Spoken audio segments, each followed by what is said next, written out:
দর্শক, আপনাদের সবাইকে স্বাগত নন্দন সরাসরিতে। আমি মইনুল ইসলাম আপনাদের সাথে যুক্ত আছি রাজধানীর কারওয়ান বাজার এলাকা থেকে। জানাবো আজকের আবহাওয়ার খবর যদি মোটা দাগে বলি, যেই চলমান তাপপ্রবাহ ছিল সেটি আজও চলমান রয়েছে। গরমে ধুঁকছে রাজধানীবাসী। তবে আবহাওয়া অধিদপ্তর থেকে সুখবর, আজকে সন্ধ্যার মধ্যে বৃষ্টি হতে পারে।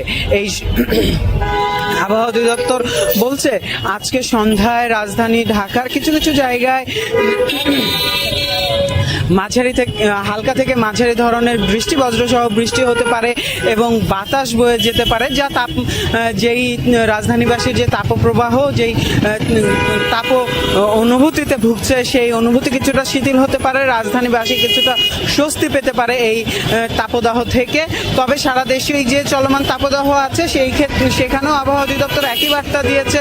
আজকে এবং আগামী এবং এই চলতি সপ্তাহে তাপদাহ কিছুটা কমতে পারে। আবহাওয়া অধিদপ্তরের পূর্বাভাস অনুযায়ী পুরো সপ্তাহ জুড়েই দেশের বিভিন্ন জায়গায় বৃষ্টি, বজ্রসহ বৃষ্টি, কিছু কিছু জায়গায় মাঝারি থেকে ভারী ধরনের বর্ষণ হতে পারে বলে আবহাওয়া অধিদপ্তর থেকে জানানো হচ্ছে। যদি একটু জানাই তাহলে রংপুর, ময়মনসিংহ, সিলেট এবং চট্টগ্রামের কিছু কিছু জায়গায় বৃষ্টি এবং বজ্রসহ বৃষ্টি হতে পারে বলছে আবহাওয়া অধিদপ্তর। এবং ঢাকা, খুলনা, বরিশাল, রাজশাহীর কিছু কিছু জায়গায় বজ্রসহ বৃষ্টি হতে পারে বলে আবহাওয়া অধিদপ্তর থেকে জানাচ্ছে। আগামীকালকেও আবহাওয়ার অবস্থা একই থাকবে। এইসব অঞ্চলে বৃষ্টি হওয়ার সম্ভাবনার কথা বলছে আবহাওয়া অধিদপ্তর। গত এক সপ্তাহ থেকে তীব্র তাপদাহে ধুঁকছে সারা দেশ। চট্টগ্রাম, রাজশাহী, খুলনা, বরিশাল, রংপুর, সিলেট সহ সব জায়গাতেই তাপপ্রবাহে জনজীবন বিঘ্নিত।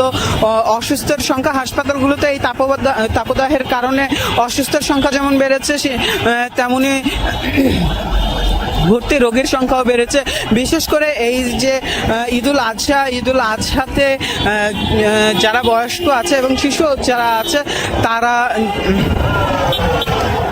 এই ঈদুল আজহাতে অতিরিক্ত যে মাংস তা খাওয়ার কারণে যারা উচ্চ রক্তচাপের রোগী আছে, তাদের এই গরম এবং এই গবাদি পশুর মাংস খাওয়ার কারণে তারা বেশ অসুস্থ হয়ে উঠেছেন। রাজধানীর হাসপাতালগুলোতে দেখা গেছে এই তাপদাহের কারণে অসুস্থ রোগীর সংখ্যা বেড়েছে, ভর্তি রোগীর সংখ্যা বেড়েছে। বেশিরভাগই এই তাপদাহের কারণে অসুস্থ হয়ে পড়েছেন। কেউ কেউ স্ট্রোক করেছেন, কেউ কেউ তাপদাহের কারণে পেটের পীড়ায় ভুগছেন। এছাড়া যাদের বাইরে বের হতে হচ্ছে, তারা যে এই গরম থেকে বাঁচার জন্য অস্বাস্থ্যকর পরিবেশের ধুলাবালির মধ্যে শরবত সহ নানা ধরনের পানীয় পান করে থাকেন, সেগুলো কিন্তু টাইফয়েড, আমাশয়, ডায়রিয়া সহ বিভিন্ন রোগের সৃষ্টি করছে। আজকে যদি এই মুহূর্তে রাজধানীর আবহাওয়ার কথা বলি, সকাল থেকে রাজধানীর আকাশ মেঘাচ্ছন্ন, সূর্যের দেখা খুব একটা পাওয়া যাচ্ছে না। তবে বাতাসের গতি খুবই কম। বাতাসের যে ঠান্ডা করার অনুভূতি সেটি যেমন নেই, তেমনি কিন্তু তাপমাত্রা অপরিবর্তিত রয়েছে। তাপমাত্রা বাড়ছে। বাতাসে জলীয় বাষ্পের পরিমাণ 60% এবং বাতাস বয়ে চলেছে এই মুহূর্তে 6 থেকে 10 কিলোমিটার বেগে, যেটা খুব একটা গায়ে লাগছে না। রাজধানীবাসী আজকে থেকে বিভিন্ন সরকারি প্রতিষ্ঠানগুলো খুলছে। আগামীকাল থেকে সর্বাত্মক কর্মব্যস্ততায় ফিরবে রাজধানী। সেখানে এই চলমান তাপদাহ কিন্তু জীবনকে আরো অতিষ্ঠ করে তুলবে। এছাড়া যে কলকারখানার কালো ধোঁয়ার এই রাস্তায় যানবাহনের পরিমাণ বেড়ে যাওয়া, এর কারণেও কিন্তু রাজধানীর তাপমাত্রা বৃদ্ধি পাবে। রাজধানীর এই সূত্রে একটু জানিয়ে রাখি, বাংলাদেশের আজকের যদি বাতাসের কোয়ালিটি বলি, তাহলে 167 নিয়ে বিশ্বের দ্বিতীয় দূষিততম বাতাসের তালিকায় রয়েছে বাংলাদেশ। প্রথম অবস্থানে রয়েছে চাঁদ। এই যে দূষিত বাতাস, এই দূষিত বাতাসের অর্থ বাতাসে দূষিত কণা, ক্ষতিকর ধূলিকণার পরিমাণ বৃদ্ধি পেয়েছে, যার কারণে এই বাতাস খুবই অস্বাস্থ্যকর হয়ে উঠেছে। এই বাতাসে শ্বাস প্রশ্বাস বিভিন্ন রোগের কারণ হতে পারে। সব মিলিয়ে রাজধানী ঢাকার যে আবহাওয়া, সেই আবহাওয়া এখন পর্যন্ত অস্বস্তি। যেহেতু আবহাওয়া বার্তা অনুযায়ী যদি সব বিকেলবেলা সন্ধ্যার মধ্যে বৃষ্টি দেখা পাওয়া যায়, তাহলে স্বস্তি কিছুটা ফিরবে রাজধানীবাসীর জীবনে এবং স্বাভাবিক জীবনযাত্রায় ফিরতে পারবে। এই অতিরিক্ত গরমের কারণে স্বাভাবিক জীবন যেমন ব্যাহত হচ্ছে, তেমনি নারী ও শিশু এবং বয়োবৃদ্ধরা বেশ বিপাকে পড়েছেন। তারা অসুস্থ হয়ে পড়ছেন। যদি আগামীকালকের আবহাওয়ার কথা বলি, আবহাওয়া অধিদপ্তর থেকে জানানো হচ্ছে আগামীকালকেও আবহাওয়া এই বৃষ্টি স্নাত থাকবে।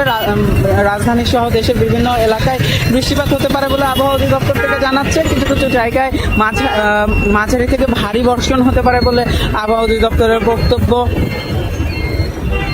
আবহাওয়া অধিদপ্তর বলছে আগামী এক সপ্তাহ, অর্থাৎ এই চলতি সপ্তাহ পুরোটা জুড়েই আবহাওয়া বৃষ্টি স্নাত থাকবে। বৃষ্টি সারা বাংলাদেশের বিভিন্ন অঞ্চলে বৃষ্টিপাত হবে। সেই বৃষ্টিপাতের কারণে তাপমাত্রার পরিমাণ কিছুটা কমবে। যদি একটু জানিয়ে রাখি, আগামী দু এক দিনের মধ্যেই কিন্তু বর্ষাকাল শুরু হচ্ছে। গ্রীষ্ম আমাদের কাছ থেকে বিদায় নিচ্ছে। এই বর্ষার মধ্যে মৌসুমী বায়ুর প্রভাবে বাংলাদেশের সারা দেশ জুড়েই বিভিন্ন অঞ্চলে, দুঃখিত প্রিয় দর্শক, সারা দেশ জুড়ে বৃষ্টিপাতের পরিমাণ বৃদ্ধি পায়, যা বাংলাদেশের ফলে বাংলাদেশের নদ নদীর পানির উচ্চতা বৃদ্ধি পায়, যা বিভিন্ন সময় বন্যার সৃষ্টি করে।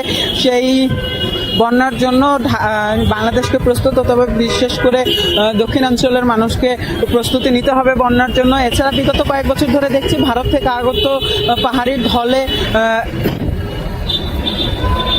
সিলেটের বিভিন্ন অঞ্চল প্লাবিত হচ্ছে, ব্যাপক ক্ষয়ক্ষতি সাধন হচ্ছে। সেই জায়গাটাতেও কিন্তু বাংলাদেশের যথাযথ প্রশাসনকে যথাযথ ব্যবস্থা গ্রহণ করতে হবে। এই বর্ষাকাল শুরু হলে যে বৃষ্টিপাত শুরু হবে, সেই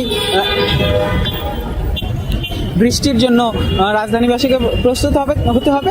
তবে এই মুহূর্তে রাজধানী সহ সারা দেশের মানুষের জন্য বৃষ্টি খুবই প্রয়োজনীয়, কারণ এই তাপদাহ যদি চলমান থাকে এবং যদি তাপমাত্রা আরও বৃদ্ধি পায়, তাহলে জনজীবন যেমন ব্যাহত হবে, তেমনই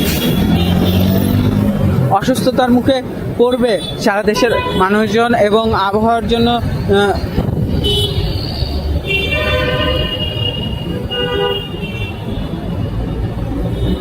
এবং সাধারণ মানুষের জন্য সেটি হবে ক্ষতির কারণ। বিশেষ করে কর্মজীবী যারা আছেন, তারা কিন্তু দৈনন্দিন যে কাজ, সেই কাজ ব্যাহত হবে, তাদের দৈনন্দিন আয় ব্যাহত হবে। সেই হিসেবে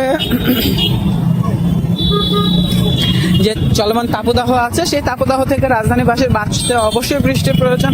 সেই আবহাওয়া অধিদপ্তরের পূর্বাভাস অনুযায়ী সেই কাঙ্ক্ষিত বৃষ্টির দেখা আজকে সন্ধ্যার মধ্যে রাজধানী সহ সারা দেশের মানুষ পাবে।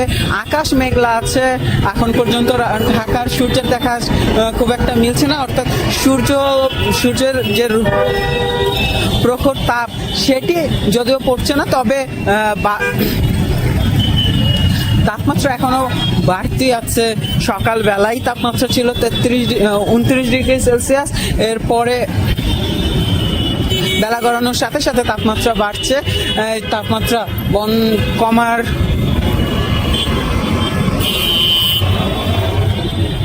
যে সুখবর, সেটি আবহাওয়া অধিদপ্তর দিয়েছেন। সন্ধ্যার মধ্যে বৃষ্টি, এই ছিল আমার কাছে কারওয়ান বাজার থেকে আবহাওয়ার সর্বশেষ। এতক্ষণ আমাদের সাথে থাকার জন্য ধন্যবাদ। নন্দন টিভির ইউটিউব চ্যানেলটি সাবস্ক্রাইব করতে ভুলবেন না, ফেসবুক পেজটি লাইক করতে ভুলবেন না।